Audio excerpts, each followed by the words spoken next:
Welcome back, everybody, to another Divi project blog. This is the first in the Let's Learn series, and it's going to go over what is Web3. Now, let's start with an intro for episode 1, and here's our introduction to Web3, what you should learn and how it differs to Web2. So perfect, great first article. So yes, let's learn about Web3 and what is it.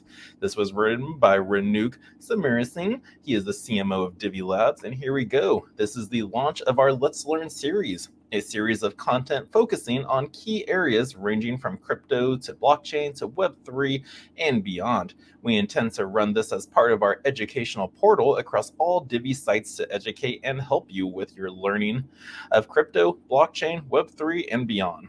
Now, in this particular series, we're going to look at Web3, its benefits, and why you should learn about it.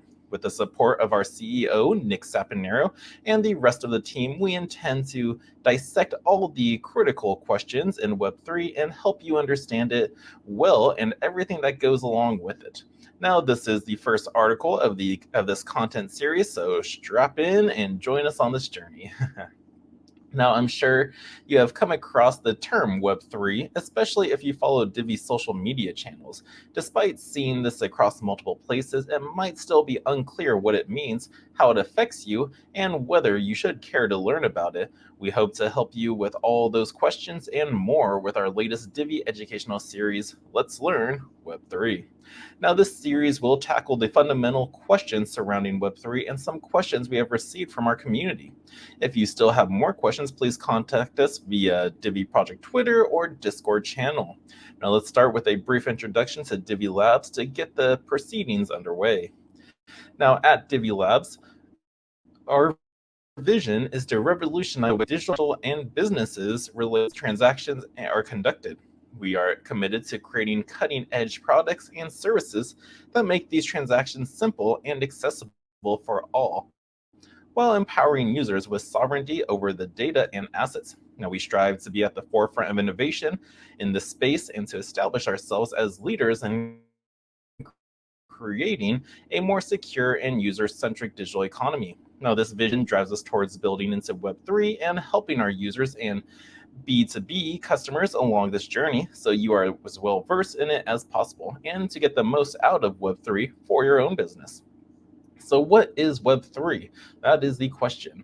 Well, Web3 refers to the decentralized web.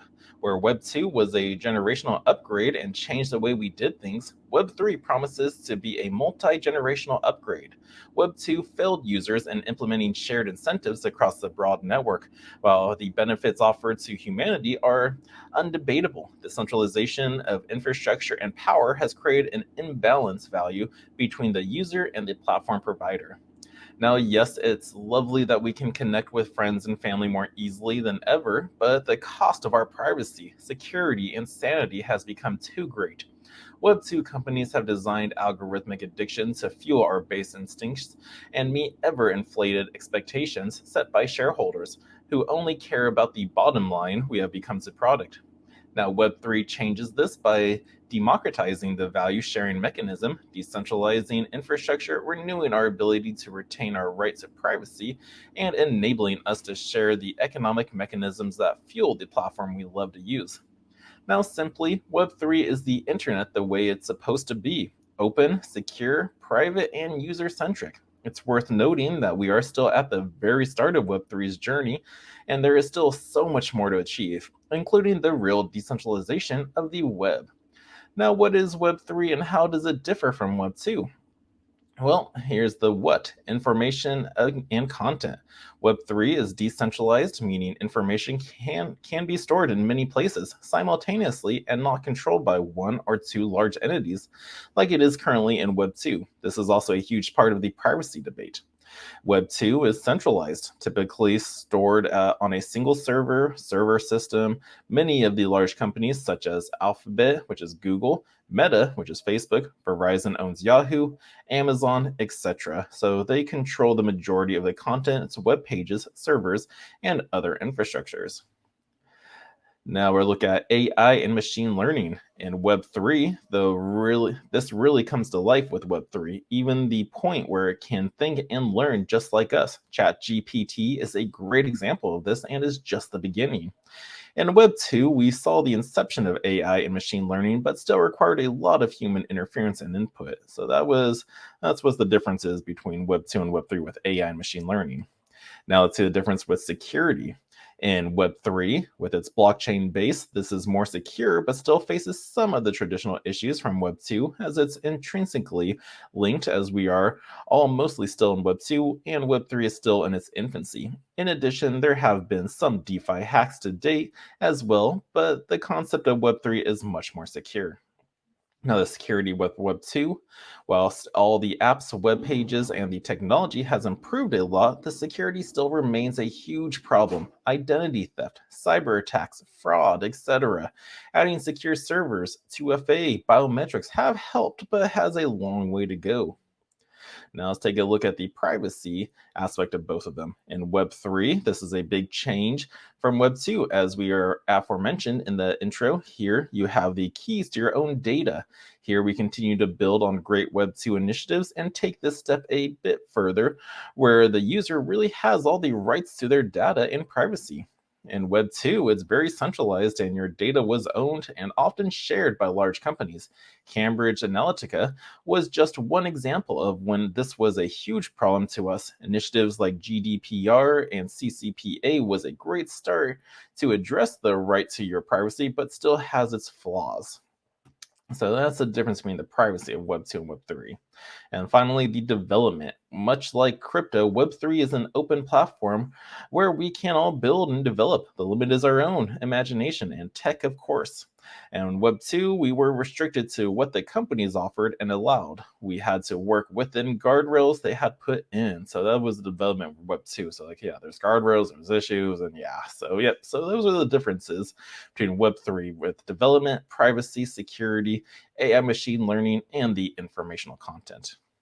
Now, we hope this did give you a good introduction into Web3 and the key aspects of differentiation from Web 2. Now, think about it like this. Web 1 was when you were a baby, when your parents fed you. Web 2 was when you were a toddler, where we started to form our own personality and to do things together with our parents. And Web 3 is like a teenager, where we start to build our own lives, /fuse, be rebellious, take control of our own decisions, and try different things to the status quo.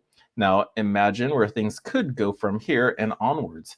Gone are the days of just scrolling through feeds and websites. Now it's the time to really immerse yourself in technologies, metaverses, AR, the internet, and everything else that it brings with it. The Internet of Things mainstream, our lives spent mostly immersed in the tech and with a computer of some sort, tablets, mobile phones, smartwatches, laptops, etc. And the beauty of it is that we're only just scratching the surface of what's possible. Now, through the rest of the series on Web3, we will be discussing key facts of Web3, the challenge it faces, how it would impact us and the industries, and the future of it. Now, stay tuned for our next article. Our next article of this series will be focusing on the benefits of Web3. So awesome. Thank you, Renew, for getting this together in Divi team. We just got to keep learning. Just by me owning a club and everything now, it's I'm just relearning that a lot of people are still in the infancy phase. Most people don't even know what a wallet is, but we just got to keep, once they get the basics down in the crypto and blockchain space, you got to still progress with your journey. It's where is this technology going in? This was a great intro in Web3 because that's definitely the next area of the internet. So I hope you guys did enjoy this blog. I cannot wait for the next one. And if you did enjoy it, hit that thumbs up for me, subscribe to the channel. And until next time, the Crypto Sherpa is out.